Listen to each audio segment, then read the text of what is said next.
المقابلہ کی حضرت موسیٰ سیریز کے پارٹ 5 میں ہم نے بنی اسرائیل کی مسلسل نافرمانیوں، بچھڑے کی پوجا اور ارض مقدس میں داخلے سے انکار کے نتیجے میں 40 سالہ طیاح کی سنگین سزا کو دیکھا۔ وہ سزا ایک عذاب سے زیادہ ایک تربیتی دور تھا، جہاں غلامی کی ذہنیت والی ایک پوری نسل صحرا کی گہرائیوں میں ختم ہو گئی۔ اب وقت آ گیا تھا کہ اس دور کا اختتام ہو اور ایک نئی ایماندار نسل ارض موعود میں داخل ہونے کے لیے تیار ہو۔ چنانچہ آج کی ویڈیو کا فوکس 3 اہم مراحل پر ہوگا: 40 سالہ طیہ کا اختتام اور اس کی حکمت، حضرت موسیٰ اور حضرت ہارون کے آخری ایام اور وفات، اور حضرت یوشع بن نون کو قیادت کی منتقلی۔ جب بنی اسرائیل نے جباروں کی بستی میں داخل ہونے اور ان سے لڑائی کرنے سے انکار کیا تو ان پر 40 سال کے لیے صحرا میں بھٹکنے کی سزا مقرر ہوئی۔ یہ 40 سال تیہ کا دور کہلاتے ہیں۔ تیہ کا یہ دور بنی اسرائیل کے لیے ایک مسلسل آزمائش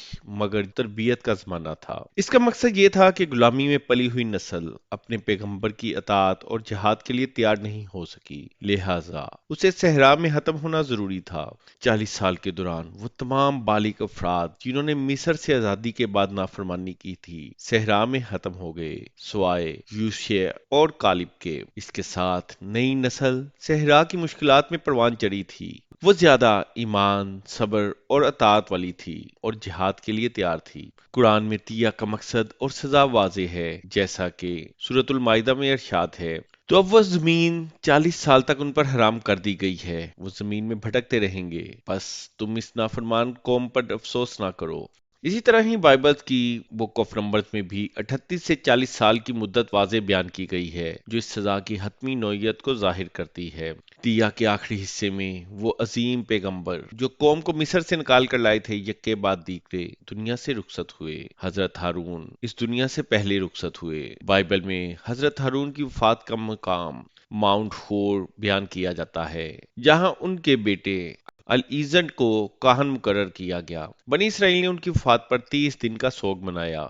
اسلامی روایات میں حضرت ہارون کی وفات کی صراحت نہیں ہے۔ اسلامی روایات کے مطابق ہارون کی وفات حضرت موسیٰ کی موجودگی میں ہوئی۔ اس سلسلے میں وہ روایات جو یہ بیان کرتی ہیں کہ حضرت موسیٰ اور ہارون کے درمیان وفات کے سلسلے میں حسد کا جھگڑا ہوا، یا یہ کہ ہارون کی وفات کی وجہ کوئی باہمی الزام تراشی بنی، وہ ضعیف اور اسرائیلیات سے شدید متاثر ہیں، جبکہ اصل میں ان کا رشتہ محبت اور بھائی چارے پر ہی قائم رہا۔ اس کے بعد حضرت موسیٰ خود بھی جانتے تھے کہ ان کا مشن اپنے اختتام کو پہنچ رہا ہے۔ اللہ نے انہیں بتایا تھا کہ وہ خود ارض مقدس میں داخل نہیں ہوں گے۔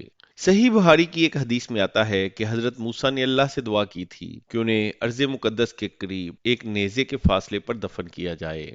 بائبل کی بک آف ڈیٹرانومی میں ذکر ہے کہ موسیٰ ماؤنٹ نیبو سے ارض مقدس کا نظارہ کرنے کے بعد وفات پا گئے اور وہیں دفن ہوئے۔ قرآن اور حدیث دونوں میں حضرت موسیٰ کی قبر کا مقام واضح نہیں اور اسے مخفی رکھا گیا ہے۔ وہ اسرائیلی روایات جو یہ بیان کرتی ہیں کہ حضرت موسیٰ کی وفات قتل، غیر طبعی موت یا کسی جھگڑے کے سبب ہوئی، وہ صریحاً جھوٹی، غیر مستند اور باطل ہیں۔